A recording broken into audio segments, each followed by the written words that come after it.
قابل احترام اللہ تبارک و تعالیٰ کی حمد اور اس کے حبیب کی بارگاہ میں ہدیہ پیش کرنے کے بعد آج کا ہمارا موضوع جیسے پچھلے جمعے پہ میں نے آپ کے سامنے اناؤنس کیا تھا کہ 5 جمعے ہم نے اپنے نظام حیات کے حوالے سے پڑھے، جو ہر گھر کا ایک مسئلہ اور ضرورت تھی، جس میں شریک حیات کا انتخاب تھا، میاں بیوی کے آپس کے تعلقات تھے، بطور والد اور والدہ ان کے فرائض تھے جو تربیت اولاد کے ہیں، مرد اگر جدائی کرنا چاہے تو طلاق ایک موضوع تھا، اور عورت اگر مرد کے ساتھ نہیں رہنا چاہتی تو خلا ایک موضوع تھا۔ یہ پورا نظام حیات ہے۔ اس کے بعد انشاءاللہ آج ہمارا جمعہ فضائل پہ ہے، 2 انشاءاللہ ہمارے موضوعات ہوں گے، ایک اس جمعے کا فضائل قرآن اور اگلے جمعے کا زندگی رہی تو انشاءاللہ فضائل درود پاک، تاکہ جو خشکی ہے مسائل سیکھنے کی وہ تھوڑی سی ختم ہو جائے۔ لیکن الحمدللہ میں کاؤنٹ کر رہا تھا کہ ہمارے 5 جمعوں میں جن آیات کا سیکھنا ہمارے اوپر فرض تھا ان میں سے کم از کم ہم نے 25 آیات مبارکہ اپنے 5 جمعوں میں پڑھی، اور جن احادیث کا سیکھنا ہمارے اوپر فرض تھا، جن کو لیگل احادیث کہتے ہیں، وہ تقریباً ہم نے 70 پلس کے قریب احادیث مبارکہ پڑھ لی۔ تو یہ چیزیں شادی کے حوالے سے سیکھنا ہر اس بندے پہ فرض ہے جس نے اپنی شادی کرنی ہے، اور ہر اس والد پہ فرض ہے جس نے اپنے بچوں کی شادی کرنی ہے۔ ہمارے معاشرے کے مسائل ہیں کہ وہ ان کا حل ان آیات اور احادیث مبارکہ میں موجود ہے۔ قرآن کے 28ویں پارے میں ایک پوری سورت ہے جس کا نام ہی سورہ طلاق ہے، اس کی 12 آیات ہیں تقریباً۔ تو یہ آیات سیکھنا ساری ہمارے اس موضوع کا حصہ ہونا چاہیے تھا، لیکن انشاءاللہ کہیں پھر فرصت ملی تو ہم اس کو ضرور ایڈ کریں گے۔ تو ایک بہرحال انفارمیشن کے لیے اپنے ذہن میں یہ رکھ لیں کہ قرآن مجید میں ایک سورت ہے جس کا نام سورہ طلاق ہے، اور کتنے پارے میں ہے؟ 28ویں پارے میں ہے۔ تو یہ چیزیں انشاءاللہ سیکھنے والی ہیں۔ اور سورہ حجرات سے لے کر آخر قرآن تک اللہ کے نبی کے صحابہ کس طرح قرآن سیکھتے تھے، ذرا وہ بھی ایک حدیث مبارکہ سن لیں۔ حضرت ابن عباس رضی اللہ تعالیٰ عنہ حضور کے چچا کے بیٹے ہیں جن کا نام ہے عبداللہ رضی اللہ تعالیٰ عنہ۔ تو عبداللہ بن عباس پورا نام ہے۔ آپ ذرا اندازہ فرمائیں، حضرت عبداللہ بن عباس کہتے ہیں رضی اللہ تعالیٰ عنہ کہ میں اپنی عمر کے 10ویں سال میں تھا جب میں نے قرآن مجید کے سارے محکمات سیکھ لیے تھے نبی پاک صلی اللہ علیہ وسلم سے۔ عمر کتنی تھی؟ یہ صحیح بخاری کی حدیث ہے، اس کو جا کے گھر ذرا پڑھیے گا بھی، 5035 نمبر حدیث مبارکہ ہے صحیح بخاری کی۔ حضرت ابن عباس کی عمر کتنی ہے؟ 10 سال۔ اور سورہ حجرات سے لے کر آخر قرآن تک محکمات جتنے ہیں وہ کہتے ہیں میں نے 10 سال عمر میں سیکھ لی۔ تو آج ہمارے بچوں کی تربیت کے لیے یہ احکامات ہمیں سکھانا بہت ضروری ہے۔ اس کے علاوہ آج ہمارا موضوع قرآن مجید ہے، ہم انشاءاللہ کوشش کریں گے اس کو وائنڈ اپ کریں۔ کچھ صورتیں ہیں جن کی اللہ کے نبی نے فضیلت بیان فرمائی ہے۔ بخاری کا ایک پورا چیپٹر ہے، اس کے ٹوٹل چیپٹرز 97 میں سے، جس کا نام کتاب التفسیر ہے۔ کیا نام ہے؟ کتاب التفسیر۔ اور یہ کتاب التفسیر الحمدللہ سے لے کر والناس تک جتنی قرآن کی صورتیں ہیں ان کے فضائل اور ان کے مسائل کے اوپر مشتمل ہے۔ تو یہ آپ کو دعوت مطالعہ ہے۔ اس کے ساتھ ہی ایک پہلا چیپٹر ہے کتاب التفسیر سے جس کا نام ہے فضائل قرآن۔ کیا موضوع ہے جی؟ یہ 2 چیپٹر ہیں، فضائل قرآن الگ ہے اور کتاب التفسیر الگ ہے، یہ دونوں چیپٹر ہیں۔ فضائل قرآن جو ہے اس کا نمبر ہے 66 نمبر۔ اس کے اندر کافی ساری حدیثیں مبارکہ ہیں، تقریباً 85 کے قریب، 85، لیکن ظاہر جمعے میں تو وہ ساری مینج نہیں ہو سکتی۔ چند باتیں جو ضروری ہیں میں انشاءاللہ آپ تک پہنچاؤں گا۔ سورہ کاف کی بھی فضیلت ہے۔ اللہ کے حبیب نے فرمایا جو بندہ سورہ کاف ایک جمعے کو پڑھے تو اگلے جمعے تک اللہ تبارک و تعالی اس کو گناہوں سے دور رکھنے کے لیے اس کے اندر ایک نورانی کیفیت پیدا فرما دیتے ہیں۔ ایک روایت کے الفاظ ہیں صحیح بخاری کے کہ یہاں سے لے کر اللہ کے گھر تک اس کے لیے نورانیت کا ایک سفر جو ہے وہ اللہ اس بندے کے لیے پیدا فرما دیتا ہے۔ سورہ یاسین کے فضائل ہیں، سورہ بقرہ کے فضائل ہیں، سورہ معوذات، قل اعوذ برب الفلق، بیٹا صحیح نہیں ہے اس کی آواز، اس کو تھوڑا سا پتلا کریں، یہ بہت موٹی ہے۔ سورہ بقرہ کے فضائل ہیں، اور اللہ کے حبیب نے یہ جو حدیثیں مبارکہ ہیں صحیح بخاری کی، ان میں یہ بھی فرمایا، ایک صحابی حاضر ہوئے، حضرت اسید بن حضیر رضی اللہ تعالیٰ عنہ ان کا نام ہے، وہ اللہ کے حبیب کی بارگاہ میں عرض کرتے ہیں حضور میں رات کو اپنے گھوڑے کے پاس بیٹھا تھا، لیٹا تھا، تو میرا گھوڑا رات کو بدکنے لگ گیا۔ تو حضور نے پوچھا تم کیا کر رہے تھے، تمہارے قریب کیا کیفیت تھی؟ تو وہ عرض کرتے ہیں حضور میں قرآن مجید کی تلاوت کر رہا تھا تو میرا گھوڑا بدکنے لگا، اس کی حکمت کیا ہے؟ تو اللہ کے حبیب نے فرمایا کہ یہ تمہارا قرآن مجید جو پڑھنا تھا اس کی وجہ سے اللہ تعالیٰ نے آسمان سے فرشتے نازل فرمائے تھے جو تمہارا قرآن سن رہے تھے، تو یہ فرشتے جو ہیں ان کو تمہارا گھوڑا دیکھ رہا تھا جس کی وجہ سے وہ ڈر کے بدک رہا تھا۔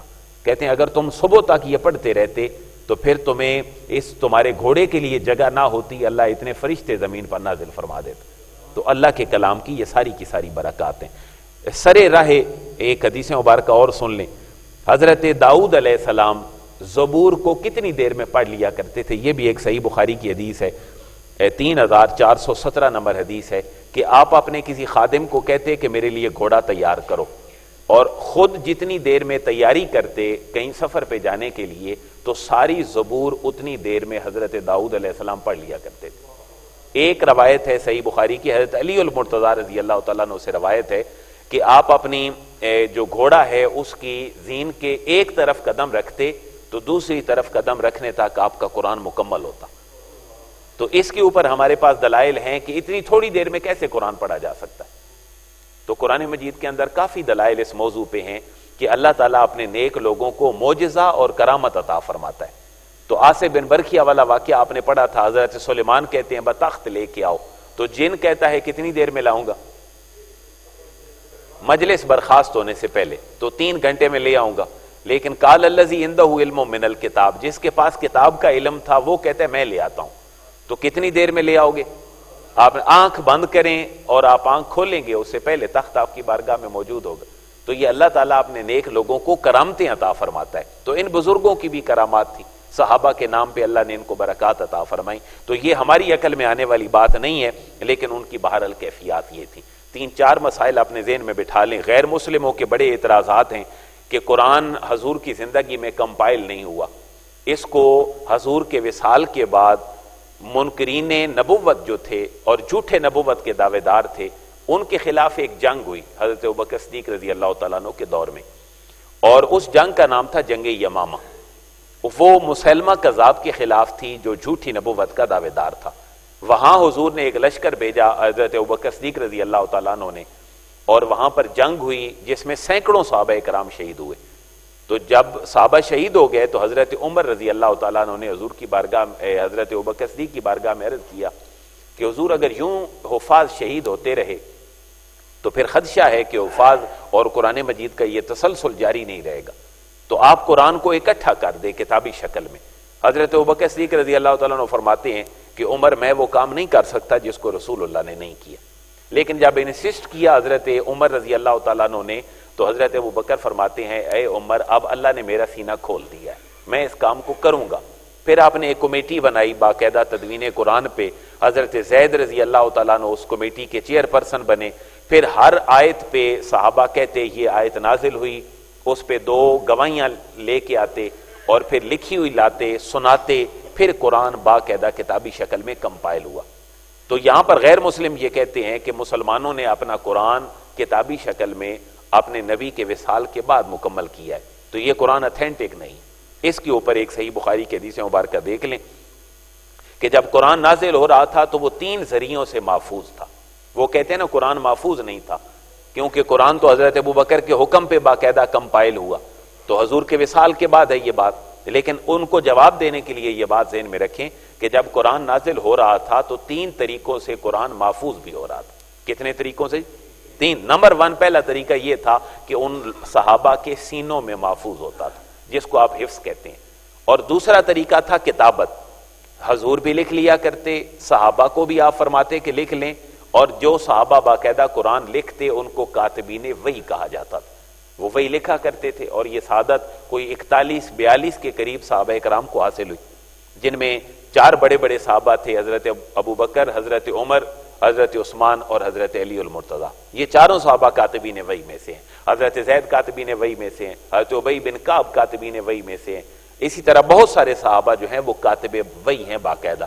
تو یہ 2 ذریعے تھے محفوظ ہونے کے۔ نمبر 1 حفظ، صحابہ حفظ کرتے تھے قرآن مجید، یاد ہوتا تھا، اور دوسرا کتابت، لکھا جاتا تھا۔ لیکن لکھا کہاں جاتا تھا؟ اس کی 4 صورتیں ذکر کی گئی ہیں۔ نمبر 1 پتوں پہ لکھا جاتا تھا، جو درختوں کے چوڑے پتے ہوتے تھے ان کے اوپر قرآن لکھا جاتا تھا، اور دوسرا چمڑے کے اوپر لکھا جاتا تھا۔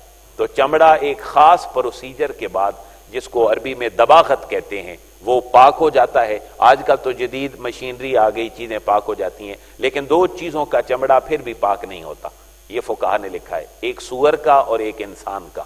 ان دونوں کی حرمت کی وجہ سے، خنزیر اور سور کے حرام ہونے کی وجہ سے اور انسان کے باعزت ہونے کی وجہ سے، یہ دو چمڑے کسی بھی کیفیت میں پاک نہیں ہو سکتے۔ یہ پہلے ہی ذہن سازی کر دی گئی تاکہ لوگ حرام کو حرام جانیں اور عزت والی چیز کو لوگ عزت والا چیز جانے۔ جیسے مسجد حرام ہے تو اب حرام کا جو سینس ہے وہ ہمارے ہاں اچھا نہیں ہے، لیکن وہ مسجد حرام ہے، وجہ یہ ہے کہ اس کو اللہ نے حرمت اور عزت عطا فرمائی ہے۔ تو حرمت اور حرام ایسا لفظ ہے جو دونوں معنوں میں استعمال ہوتا ہے۔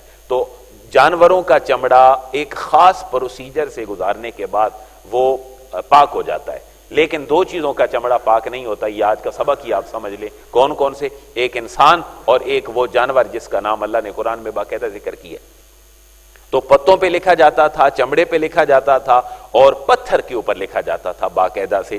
اور چوتھی چیز تھی اونٹ کے شانے کی ہڈی۔ آپ نے شانہ دیکھا ہوگا جانور کا، وہ بڑا چوڑا ہوتا ہے، بکرے کا گوشت ہو یا اس کی آپ جب لینے جائیں تو وہ ایک خاص قسم کی ہڈی کو کسائی نکال لیتے ہیں، اس کو شانے کی ہڈی کہتے ہیں۔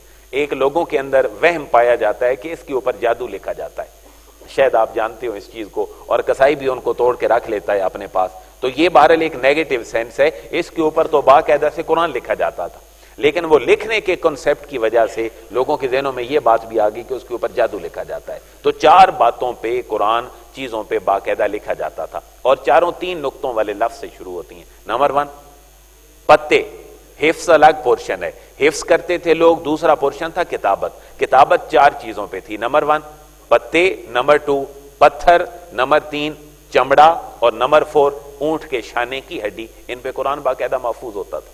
مستشرقین کا اعتراض ہے کہ یہ بعد میں ہوا، نہیں، قرآن محفوظ تھا، لکھا ہوا تھا، صرف اس کو اللہ کے نبی کے حکم سے اپنی آخری عمر میں ارینج کر دیا گیا تھا۔ یہاں پر ایک حدیث اور سن لیں، پھر میں اگلی بات عرض کرتا ہوں کہ حضرت جبریل امین کے ساتھ اللہ کے حبیب کا جو قرآن کا دور کرنا ہوتا تھا، یہ ہر سال آپ دور کرتے تھے جبریل امین کے ساتھ۔ یعنی حضور قرآن پڑھتے تو کون سنتا؟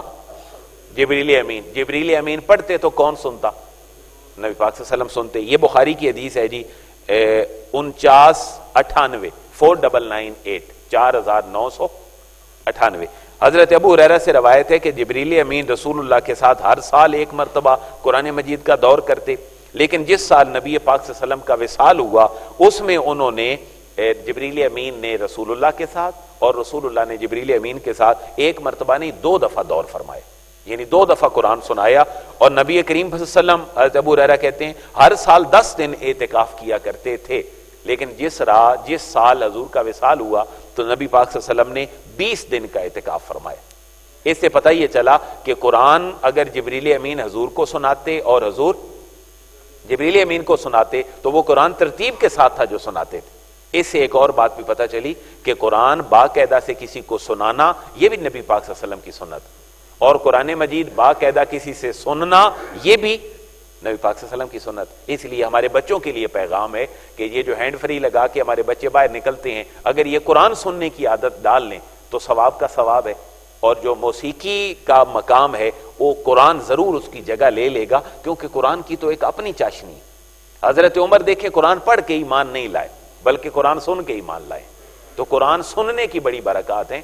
تو جو نفسیات کے ماہرین ہیں ان کا موقف یہ ہے کہ قرآن پڑھنا یا قرآن دیکھنا یا قرآن سننا یا لکھنا، جو کمیونیکیشن کے آپ کے سکل ہیں 4 کہ آپ ریڈ کرتے ہیں، رائٹ کرتے ہیں، آپ کی لسننگ ہے، سپیکنگ ہے، ان چاروں میں انسانی زندگی میں افیکٹو ترین سننا ہے۔ افیکٹو ترین کیا ہے؟ سننا ہے۔ باقی سب جو ہیں وہ اس سے نیچے کا مرتبہ رکھتے ہیں۔ لکھنا بڑی اہمیت کا حامل ہے اور دیکھنا بڑی اہمیت کا حامل ہے، بولنا بڑی اہمیت کا حامل ہے، لیکن سب سے زیادہ افیکٹو کیا ہے؟ سننا ہے۔ اگر آپ کسی زبان پہ عبور چاہتے ہیں تو جتنی آپ کی لسننگ سٹرانگ ہوگی اتنی ہی آپ کی سپیکنگ پاور جو ہے وہ بڑھ جائے گی۔ تو حضرت یہاں بڑا ایک ہمارے لیے سبق ہے کہ حضرت عمر جیسی شخصیت قرآن پڑھ کے ایمان نہیں لائی بلکہ قرآن، اور دیکھیں پھر عربی میں فرق ہے۔ حضرت عمر کی پیدائش عرب میں ہوئی، آپ کی جوانی عربوں میں گزری، لیکن اس عربی نے زندگی نہیں بدلی۔ اگر زندگی بدلی ہے تو ایک ایسی عربی نے بدلی ہے کہ جو عربی اللہ کی زبان ہے اور اس کے اندر ایک چاشنی موجود ہے۔ لیکن عربی ہم بھی بولے تو قرآن سے ملتی جلتی ہوتی ہے، جیسے ہم کہتے ہیں جی ما اسمو کا، تیرا نام کیا ہے، تو قرآن کے اندر بھی اسم کا لفظ موجود ہے۔ آپ پڑھتے ہیں بسم اللہ الرحمن الرحیم، تو با الگ ہے، اسم الگ ہے، اللہ الگ ہے۔ تو عربی اور قرآن کی عربی میں فرق ضرور ہے۔ عرب جو عربی بولتے ہیں اس کو ہم اسٹریٹ لینگویج کہتے ہیں، لیکن قرآن کی ایک اپنی عربی ہے۔ تو جو موڈیفیکیشن ہے وہ عربوں نے کر لی ہے، آج تک زبان چلتے چلتے آگے پہنچ گئی، ہماری زبان بھی ایسے ہے۔ تو یہ ایک سبق ہے ہمارے لیے کہ قرآن سنیں، قرآن سننے کی بہت بڑی برکات ہے۔ اور اللہ فرماتا ہے، اللہ کے حبیب کا فرمان ہے، جب قرآن پڑھا جائے تو اس کو، یہ قرآن کا حکم ہے، جب قرآن پڑھا جائے تو قرآن کو سنو، اور جب قرآن پڑھو تو ایک اور قرآن کی آیت ہے کہ جب بھی قرآن پڑھو تو اعوذ باللہ ضرور پڑھ لیا کرو۔ تو دو مسئلے، یہ دونوں لیگل آیات ہیں کہ قرآن جب پڑھو تو پہلے کیا پڑھو؟ اعوذ باللہ من الشیطان الرجیم۔ ہم عموماً کیا پڑھتے ہیں؟ بسم اللہ پڑھتے ہیں۔ اللہ کا حکم کیا ہے؟ اعوذ باللہ من الشیطان الرجیم پڑھیں۔ لہذا یہ مسئلہ ذہن میں رکھیں، جب بھی قرآن شروع کریں تو پہلے کیا پڑھیں؟ اعوذ باللہ من الشیطان الرجیم۔ پھر بسم اللہ کہاں لکھی ہے؟ رسول اللہ کا ایک فرمان ہے، کل امر ذی بال لم یبدا بسم اللہ فہو ابتر۔ تم جو بھی کام کرو اور بسم اللہ کے بغیر کرو گے، یہ کام کبھی بھی مکمل نہیں ہوگا۔ اور آپ بھلا دیکھیں ذرا کہ 2019 آج 25 جنوری ہے، تو 2018 25 جنوری سے کتنے مسلمان ہیں بشمول میرے جنہوں نے قرآن پورا پڑھ لیا؟ کیونکہ اللہ سے مدد نہیں مانگی گئی۔ تو حضور نے فرمایا جب بسم اللہ پڑھو تو ہر نیکی والے کام سے پہلے پڑھو تاکہ وہ مکمل ہو جائے۔ اعوذ باللہ کا حکم اللہ کا اور بسم اللہ کا حکم جناب رسول اللہ کا۔ لہذا جب بھی آپ قرآن پڑھنے لگے، نماز میں مثلا ہم پڑھتے ہیں سبحانک اللہم و بحمدک وتبارک اسمک وتعالی جدک ولا الہ غیرک، پھر اعوذ باللہ من الشیطان الرجیم، کیونکہ آپ آگے کیا پڑھنے لگے؟ الحمدللہ پڑھنے لگے، اور الحمدللہ کیا ہے؟ قرآن ہے۔ آپ پڑھیں اعوذ باللہ من الشیطان الرجیم بسم اللہ الرحمن الرحیم، آپ پوری ہو گئی، پھر اگلی کسی کے ساتھ بسم اللہ الگ سے پڑھنے کی ضرورت نہیں۔ اگر آپ پڑھ لیں سورہ اخلاص سے پہلے تو کوئی حرج نہیں ہے، لیکن آپ نے پڑھ لیا اعوذ باللہ بسم اللہ، اب آپ کا کام آگے چل پڑا۔ تو دو آیات آج بھی میں نے آپ کو سکھا دی ہیں جو ہر مسلمان پہ سیکھنا فرض ہے کہ جب قرآن پڑھا جائے تو اس کو سنو، جب قرآن پڑھا جائے تو اس کو سنو۔ اور دوسری بات یہ، جب قرآن شروع کرو تو پھر قرآن شروع کرنے سے پہلے کیا پڑھو؟ اعوذ باللہ من الشیطان الرجیم پڑھو تاکہ یہ چیزیں آگے چلتی جائیں۔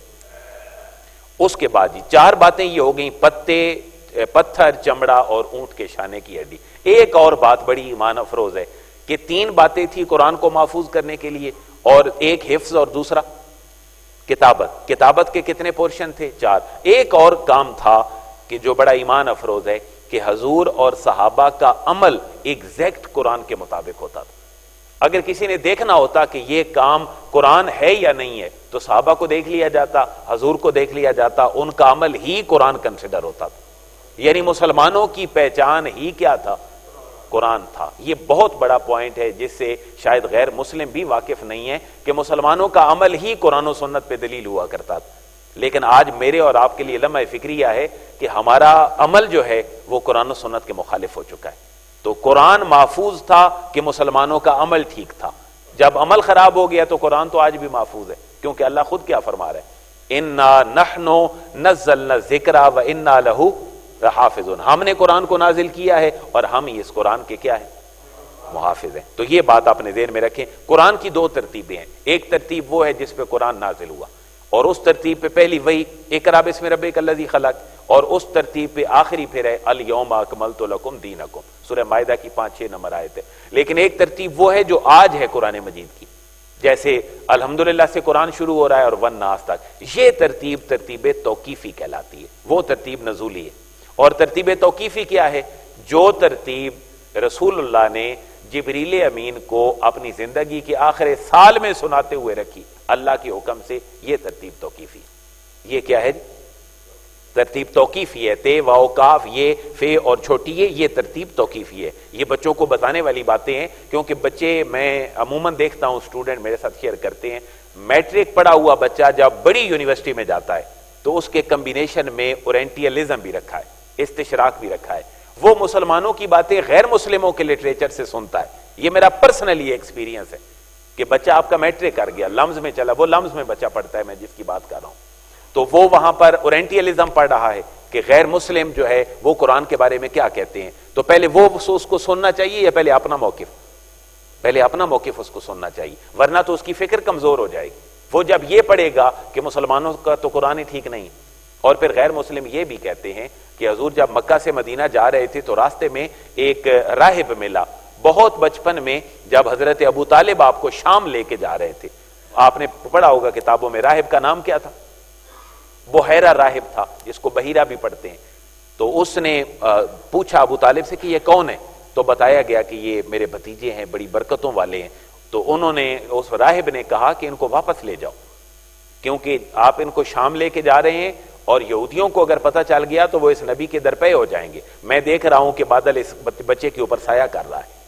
وہاں غیر مسلم یہ آج کہتے ہیں کہ وہاں جو رسول اللہ کی گفت و شنید تھی راہب کے ساتھ، تو اس راہب نے جو کچھ کہا وہ حضور ذہین تھے، تو انہوں نے اپنے ذہن میں بٹھا لیا، جب شعور کی عمر کو پہنچے 40 سال بعد تو کہنے لگے میرے اوپر اللہ نے وہی بھیج دی۔ یہ غیر مسلم کہہ رہے ہیں، اور آپ کے اور میرے بچے کو یہ پڑھایا جا رہا ہے، تو پہلے اس کی اپنی فکر مضبوط ہونی چاہیے۔ اس چیز کو یہ نہ سمجھے کہ یہ کوئی بچوں والا سبق ہے، میں زور دے رہا ہوں۔ تو قرآن کی ترتیبیں کتنی ہیں؟ ترتیب نزولی اور ترتیب توقیفی ہے، یہ بچوں کو بتائیں۔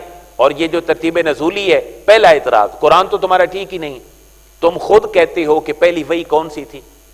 اقرا، تو تمہارا قرآن تو ترتیب وار ٹھیک ہی نہیں ہے۔ آپ کے بچے کو پتہ ہونا چاہیے کہ قرآن کی ترتیبیں کتنی ہیں، 2 ہیں۔ دوسری ترتیب ہے ترتیب توقیفی، اور پھر اس کو بتائیں کہ صحیح بخاری کی حدیث ہے کہ حضور ہر سال جبریل کو قرآن سناتے تھے اور جبریل سے قرآن سنتے تھے۔ وہ جو آخری عمر میں سننا تھا وہ ترتیب توقیفی ہے، جس پہ آج قرآن مجید موجود ہے۔ یہ نئی ترتیب کیوں لگائی جی رسول اللہ نے؟ کیونکہ پہلے قرآن نازل ہوا ضرورت کے مطابق۔ حضور احد میں ہیں تو احد سے متعلقہ آیات اتر آئیں، حضور تیمم کی حاجت ہے تو تیمم کی آیات مبارکہ اتر آئیں، کسی چور کو سزا دینی ہے تو چوری کی آیت مبارکہ نازل ہوگی کہ چور کی سزا یہ ہے، تو بوقت ضرورت قرآن نازل ہوتا رہا۔ ایک بڑی قیمتی بات آپ کو اور بتا دوں، اگر آپ الرٹ ہوں تو، اگر آپ حضور کی سیرت کو ایتھینٹکلی قرآن کے مطابق پڑھنا چاہیں تو پھر وہ ترتیب پڑھیں جس ترتیب پہ قرآن نازل ہوا ہے، کیونکہ وہ حضور کی سیرت ہے، وہ حضور کی سیرت ہے۔ دیکھیں جی، پہلی وحی کہاں پہ نازل ہوئی؟ غار حرا میں، تو آپ کو کون سی آیت پڑھنا پڑے گی؟ اقرا، اس میں یہ حضور کی اب سیرت چل پڑی ہے۔ یعنی قرآن کو اگر آپ اس ترتیب پہ پڑھیں جو ترتیب نزولی ہے تو پھر وہ کیا بن جائے گی؟ حضور کی سیرت طیبہ بن جائے گی۔ آپ کی سیرت 40 سال کے بعد شروع ہو رہی ہے، اور یہ ساری باتیں مکی صورتوں کے اندر لکھی ہیں، لہٰذا حضور کی سیرت بے عین ہی قرآن کی عملی تفسیر ہے جو ہمارے سامنے رکھی ہوئی ہے، اور وہ گریجولی پھر آگے چل رہی ہے۔ دیکھیں جی، مدینہ میں حضور تشریف لے گئے تو پہلے کیا ہوا؟ مواخات مدینہ، آپ اس سے ریلیٹڈ آیات پڑھ لیں، پھر اس کے بعد میثاق مدینہ، اس سے ریلیٹڈ آیات پڑھ لیں، پھر غزوہ بدر ہوا، وہ آیات مبارکہ، پھر غزوہ احد ہوا، وہ آیات، پھر غزوہ خندق ہوا، وہ آیات مبارکہ، صلح حدیبیہ والی آیات مبارکہ، اس کے بعد فتح مکہ، فتح خیبر، غزوہ تبوک، موتا، یرموک، یہ تمام کی تمام اسی کیفیت میں آپ کے سامنے موجود ہیں۔ تو قرآن کی ترتیب نزولی اللہ کے حبیب کی سیرت طیبہ ہے، اور جو باقی ہے یہ میرے اور آپ کے لیے اللہ نے احکامات بیان فرما دی۔ تو یوں قرآن مجید اکٹھا ہوا۔ حضرت عثمان رضی اللہ تعالیٰ عنہ کے دور میں باقاعدہ سے قرآن کی لغت کو ایک لغت بنا دیا گیا۔ جیسے ہم اردو پنجابی بولتے ہیں تو تھوڑا سا لہجہ چینج ہونے سے چیزیں چینج ہو جاتی ہیں۔ ہم 2 کہتے ہیں، انگلش میں کیا کہتے ہیں؟ 2، تو ملتا جلتا ہے 2 بھی اور 2 بھی، لیکن آپ اگر لیا بکھر چلے جائیں تو وہ کیا کہیں گے؟ وہ ڈو کہیں گے۔ تو دیکھیں چیزیں جو ہیں وہ سنتے سناتے مزید آگے چلی گئیں۔ 2 تو خیر بعد میں بنا، 2 تھا، پھر ڈو بنا، پھر 2 بنا، پھر 2 بنا، تو یہ کیفیت ہے اور لہجے بدل گئے۔ مفہوم صاحب کا کیا ہے؟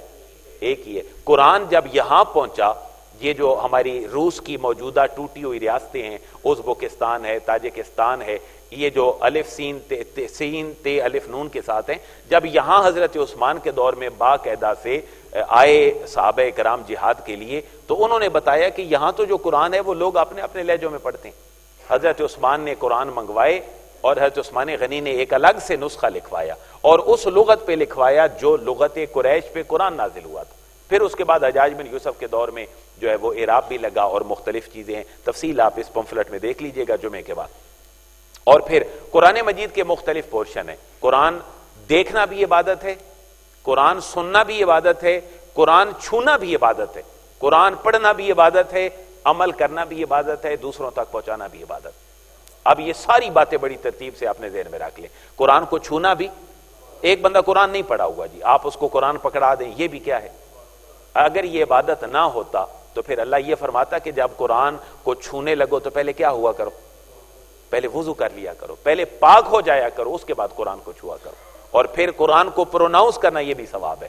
ہم نے ایک حدیث پڑھی تھی کوئی 2-3 جمعے پہلے جو لیکچر تھا کہ 2 بندے قرآن کی تلاوت نہیں کر سکتے. ہے ذہن میں وہ کون کون سے تھے؟ 2 بندے قرآن نہیں پڑھ سکتے. ایک جنبی آدمی بیوی کے قریب گیا, ناپاک ہو گیا, یا جوان تھا سویا, کپڑے گیلے ہو گئے, غسل لازم ہو گیا. یہ بندے قرآن پروناؤنس بھی نہیں کر سکتے. بے وضو قرآن پروناؤنس کیا جا سکتا ہے. ایک بندے کا وضو نہیں ہے, وہ قرآن پڑھنا چاہتا ہے, زبان سے پڑھ سکتا ہے, کوئی حرج نہیں. لیکن اگر چھونا چاہے تو کیا کرنا پڑے گا؟ یہ پہلا سٹیپ ہے, یہ مسئلہ ہے, یہ ذہن میں رکھ لیں. اگر بغیر وضو کے قرآن کو چھونا چاہے تو چھو سکتا ہے؟ نہیں. لیکن اگر پڑھنا چاہے تو پڑھ سکتا ہے. اگلا سٹیپ, ایک ناپاک آدمی ہے, عورت یا مرد, کیا وہ قرآن کو چھو سکتے ہیں؟ کیا وہ قرآن کو پڑھ سکتے ہیں؟ نہیں, وہ پروناؤنس بھی نہیں کر سکتے. تو اسی لیے قرآن کا چھونا بھی عبادت ہے اور قرآن کا زبان سے.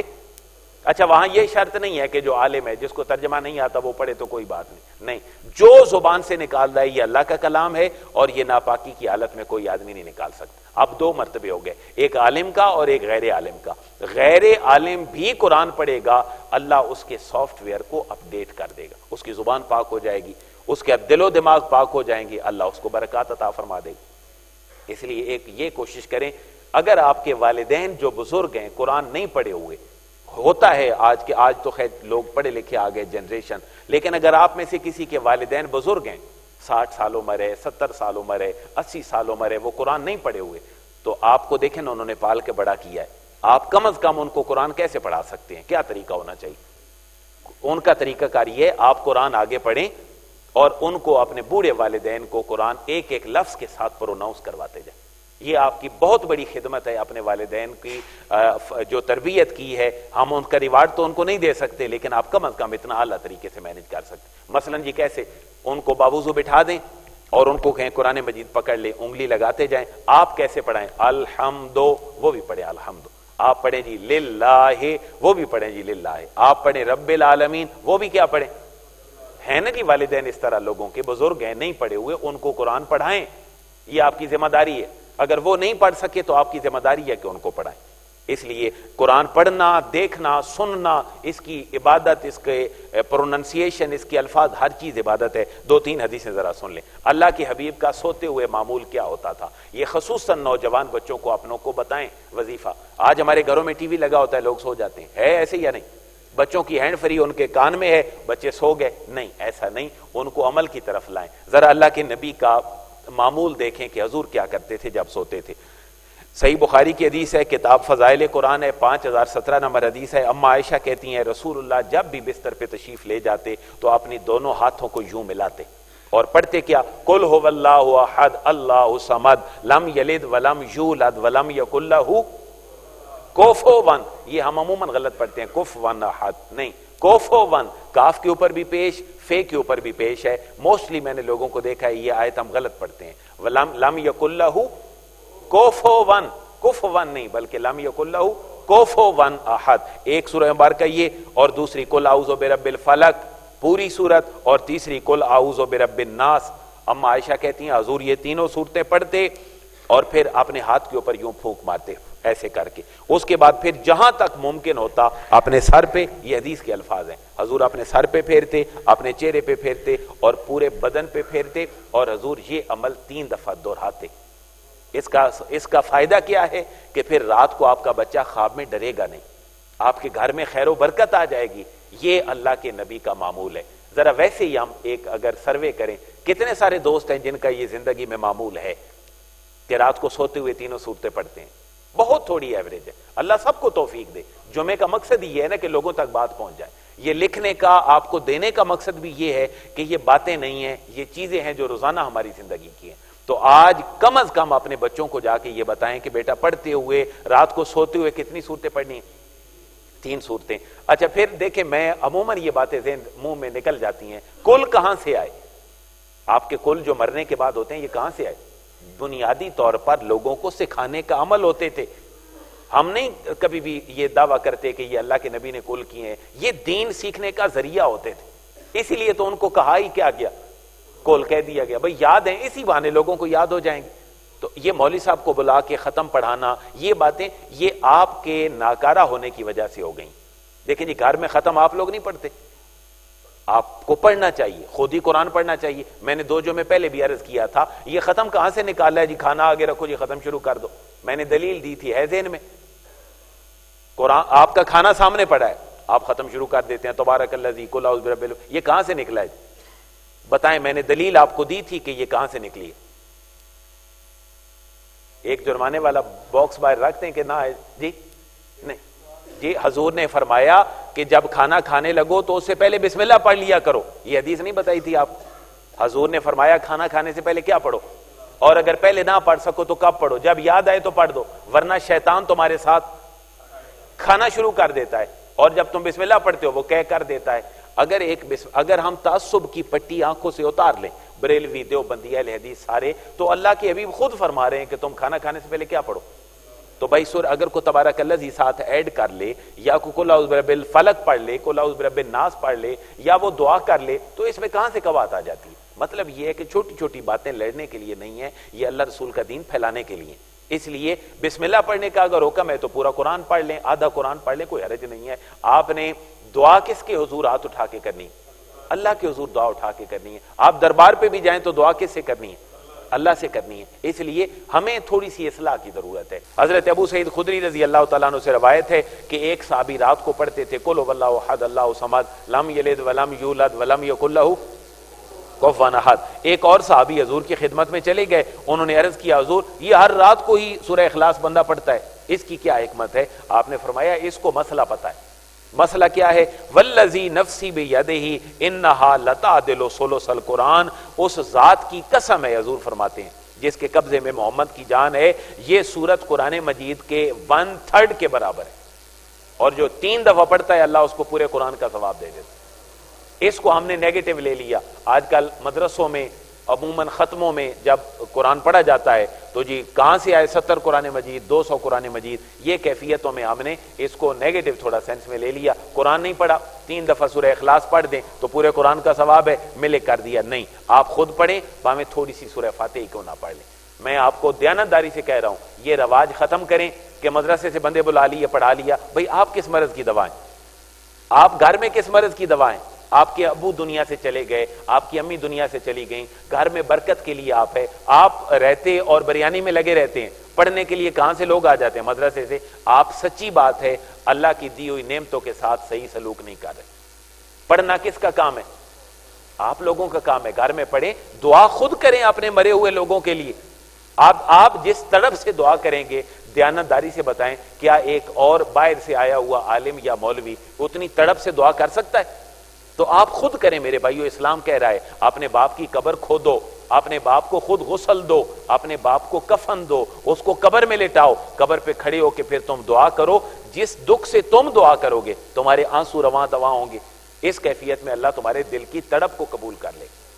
میرے بھائیو اس طرف توجہ دیں. یہ ساری باتیں آپ کو بتانا مقصود اس لیے ہیں یہ ہم اپنے گھروں میں لے آئیں. ایک اور آخری حدیث مبارکہ سن لیں کہ قرآن پڑھ کے دم کرنا یہ بھی اللہ کے نبی کی اور صحابہ کرام کی سنت ہے. ایک آخری حدیث صرف سن لیں پھر ہم جمعہ وائنڈ اپ کرتے ہیں. حضرت ابو سعید خدری سے روایت ہے کہ ہم فوجی سفر میں تھے, کہیں جا رہے تھے رات کو, تو ہم نے ایک قبیلے میں پڑاؤ کیا اور وہاں پر ان قبیلے والوں نے ہمیں سٹے نہیں کرنے دیا, ہمیں رہنے نہیں دیا, کھانا پینا نہیں دیا. پہلے یہ نہیں ہوتا تھا کہ رستے میں 10 کلومیٹر بعد موٹر وے کی طرح کوئی سٹاپ آ گیا, مسجد آ گئی, کوئی چائے شائے پی لی. سفر میں نکلے تو لمبے نکلے. حضرت ابو سعید خدری کہتے ہیں کھانے پینے کے لیے کچھ نہیں تھا. ہم ایک قبیلے میں گئے تو قبیلے والوں نے ہمیں نکال دیا. کہتے ہیں جی جاؤ, ہم تمہارے کوئی ذمہ دار نہیں. کہتے ہیں اللہ کا کرنا یہ ہوا کہ رات کو اس قبیلے کا جو سردار تھا اس کو بچھو نے کاٹ لیا. یہ حدیث ہے جی صحیح بخاری کی, اور اس کا نمبر یاد کر لیں 5007 5007. یہ حدیث مبارکہ ہے کہ حضرت ابو سعید خدری کہتے ہیں کہ ان کے سردار کو بچھو نے کاٹ لیا، اور وہ عورت ایک دوڑتی دوڑتی آئی، کہتی ہے اگر تم کو جھاڑ پھونک کر سکتے ہو تو کرو، ہمارے تو قبیلے کا سردار مرنے کے قریب پہنچ گیا ہے۔ حضرت ابو سعید خدری کہتے ہیں میں خود ہی چل پڑا، میں گیا، اس کو کچھ جھاڑ پھونک کی اور میں واپس آ گیا، تو ان کے جو قبیلے کا سردار تھا اللہ نے اس کو شفا دے دی۔ صحیح بخاری کے الفاظ ہیں، حضرت ابو سعید خدری کہتے ہیں انہوں نے 30 بکریاں مجھے انعام کے طور پر دے دی۔ کتنی بکریاں؟ 30 بکریاں مجھے انعام کے طور پر دے دیں، اور میں واپس آیا تو بکریاں تو پہنچ گئی لیکن میں پریشان ہو گیا۔ صحابہ کرام نے کہا ہم اس وقت تک ان بکریوں کا دودھ نہیں پیئیں گے، ان کو استعمال نہیں کریں گے جب تک کہ رسول اللہ سے ہم مسئلہ نہ دریافت کر لیں کہ حضور میں تو ایسے گیا اور انہوں نے مجھے یہ بکریاں دے دی۔ جب حضور تشریف لائے تو آپ نے پوچھا، صحابہ نے عرض کیا حضور یوں ہم گئے اور وہاں گئے۔ حضور پوچھتے ہیں ابو سعید تم نے وہاں کیا کیا جو اس کو شفا مل گئی؟ تو حضرت ابو سعید خدری کہتے ہیں، صحیح بخاری کے الفاظ ہیں، حضور میں نے سورہ فاتحہ پڑھ کر دم کیا، اللہ نے اس کو صحت دے دی۔ میں نے سورہ فاتحہ پڑھ کے دم کیا تو اللہ نے اس کو صحت دے دی، اور انہوں نے انعام میں بکریاں دے دی۔ حضور پوچھتے ہیں مذاق کرتے ہوئے کہ ابو سعید تمہیں کس نے بتایا تھا کہ سورہ فاتحہ جو ہے وہ بڑی برکتوں والی ہے؟ عرض کرتے ہیں حضور آپ نے ہی بتایا تھا۔ تو حضور کے جملہ ذرا سنیں، میں نے عربی میں لکھ دیا یہاں۔ حضور نے فرمایا وما کان یدریہ انہا رقیۃ، ابو سعید کو کس نے بتایا کہ یہ بھی دم ہوتا ہے اور اس میں برکت ہوتی ہے؟ تو عرض کرتے ہیں حضور آپ نے، تو آپ نے فرمایا اقسموا وضربوا لی بسامن، اگر تمہیں میں نے بتایا تھا تو پھر بکریوں کو استعمال کرو اور میرا ایسا بھی مجھے واپس دے دو، کیونکہ سکھایا میں نے تھا تمہیں۔ تو یہ صحیح بخاری کی حدیث ہے 5007۔ لیکن اس کو دکان بنا کے کوئی پیر صاحب بیٹھ جائیں کہ جی مجھے 5000 دو گے، 25000 دو گے تو میں آپ کو جو ہے وہ وظیفہ دوں گا، تو یہ پھر پروفیشنلزم ہے۔ میں نے ایک مولوی صاحب کو اپنے پنڈ میں رکھا کہ آپ وہاں دین کا کام کریں، میں تو یہاں مصروف ہوں۔ اچھا بھلا جو مناسب وظیفہ تھا میں سمجھتا تھا اس شعبے میں، وہ دیا، وہ کہیں طویل دھاگے کے ہتھے چڑھ گئے، تو 30,000 روپیہ وہ ایک بندے سے لینے لگے۔ کچھ 6 مہینوں بعد ان کی دکانداری ختم ہو گئی، مسائل پیدا ہو گئے۔ مطلب یہ ہے کہ جب پروفیشنلزم آ جاتا ہے پھر مسائل جو ہیں وہ خراب ہو جاتے ہیں۔ ورنہ قرآن میں برکت ہے، میں پوری ڈیٹیل گفتگو نہیں کر سکا، باقی اس میں پڑھ لیجئے گا۔ قرآن کا سننا بھی عبادت ہے، قرآن کا دیکھنا بھی، قرآن کا پڑھنا بھی، اور قرآن پڑھ کے دم کریں تو صحیح بخاری کے الفاظ ہیں، اس کو کمائی کا ذریعہ نہ بناؤ، اس کو پروفیشنلی اللہ کی کتاب کو بیچنے کا ذریعہ نہ بناؤ، ویسے اپنے بچوں کو پڑھ کے دم کر دو، اللہ تعالیٰ تمہارے بچوں کی خیر فرما دے گا۔ وہ آپ نے حدیث سنی ہے صحیح بخاری کی، حضرت ابو ہریرہ حضور کی بارگاہ میں، حضور نے ان کی ڈیوٹی لگائی کہ تم نے مال غنیمت پہ رہنا ہے تاکہ کوئی بندہ چوری کر کے نہ لے جائے۔ حضرت ابو ہریرہ رضی اللہ تعالیٰ عنہ کہتے ہیں میں رات کو اس سامان پہ تھا جہاں پر حضور نے میری ڈیوٹی لگائی تھی، ایک چور آیا، اس نے مال غنیمت میں سے چیز اٹھائی اور چلا گیا۔ 2 حدیثیں ہیں جو تھوڑی چھوٹی ہے، میں وہ بیان کر رہا ہوں۔ تو وہ حضرت ابو ہریرہ کہتے ہیں میں نے صبح رسول اللہ کو بتانا ہے کہ ایک آیا تھا چور اور وہ چوری کر کے لے گیا، تو وہ کہتا ہے حضور کو نہ بتانا، لیکن میں تمہیں ایک وظیفہ بتا دیتا ہوں، اگر وہ پڑھ لو تو اللہ تعالیٰ تمہارے مال کو چوری سے محفوظ کر دے گا۔ حضرت ابو ہریرہ کہتے ہیں بتاؤ کیا ہے؟ تو وہ چور یہ کہتا ہے کہ تم رات کو اگر اپنے گھر میں یا سامان کے قریب آیت الکرسی پڑھ لیا کرو تو پھر تمہارے سامان سے کبھی چوری نہیں ہوگی۔ اچھا حضرت ابو ہریرہ صبح حضور کی بارگاہ میں گئے اور بتایا کہ حضور رات کو ایک چور آیا تھا، میں اس کو جانتا نہیں ہوں کہ وہ کون ہے، لیکن اس نے مجھے یہ کہا ہے۔ حضور نے فرمایا وہ تھا جھوٹا لیکن تمہیں سچی بات بتا کے گیا ہے۔ عرض کرتے ہیں حضور وہ کون تھا؟ تو حضور نے فرمایا وہ شیطان تھا، اور تھا جھوٹا لیکن تمہیں تمہارا دین بہتر شکل میں سکھا کے گیا۔ تو چور کو بھیجتا کون ہے؟ شیطان بھیجتا ہے۔ تو شیطان کو بھگانے کا جو معاملہ ہے وہ تو شیطان نے خود بتا دیا، میں قریب نہیں آ سکتا تمہارے گھروں کے، چور چوری نہیں کر سکتا، تم رات کو کیا پڑھ لیا کرو؟ آیت الکرسی۔ میرے بھائیو یہ بچوں کو یاد کروائیں۔ اور 6 کلمے کہاں سے ہے؟ پہلا کلمہ طیب طیب میں نے پاک لا الہ الا اللہ محمد رسول اللہ۔ میرے بھائیو جب ہم قرآن سے دور ہوئے تو ہمارے بزرگوں نے یہ 6 کلمے قرآن کا پورا خلاصہ بنا کے کہا ان کو یاد کر لو، تو پڑھتے تھے بچے پہلا کلمہ طیب، بازار جاتے ہوئے دعائیں پڑھتے تھے۔ ان کی ساری عبارات قرآن و حدیث سے ثابت ہیں، لیکن یہ 6 کلمے باقاعدہ کسی پیکج کے تحت نہیں ملے، یہ پورے قرآن کا خلاصہ ہے تاکہ ہم پڑھیں اور ہمارے گھر میں خیر و برکت ہو۔ حضور نے فرمایا مومن 2 قسم کے ہوتے ہیں، ایک سنگترا ہوتا ہے، ایک کھجور کی طرح ہوتا ہے۔ اور سنگترے کھجور میں فرق کیا ہے؟ سنگترے میں ذائقہ بھی ہوتا ہے، خوشبو بھی ہوتی ہے، لیکن کھجور میں میٹھی ہوتی ہے لیکن خوشبو نہیں ہوتی۔ آپ نے فرمایا مومن نیک عمل کرنے والا جو قرآن پڑھتا بھی ہے اس کی مثال سنگترے کی طرح ہے، اور وہ بندہ جو مومن ہے لیکن قرآن نہیں پڑھتا وہ کیا ہے؟ کھجور ہے، کھجور خود کھاتا رہتا ہے، مٹھاس ہے کیونکہ مسلمان ہے، لیکن پڑھ کے لوگوں کے لیے فائدہ مند نہیں بنتا۔ ساتھ منافق کی مثال بھی ہے، آپ اس کو پڑھ لیجئے گا۔ اللہ تبارک و تعالی ہم سب کے لیے آسانی پیدا فرمائے۔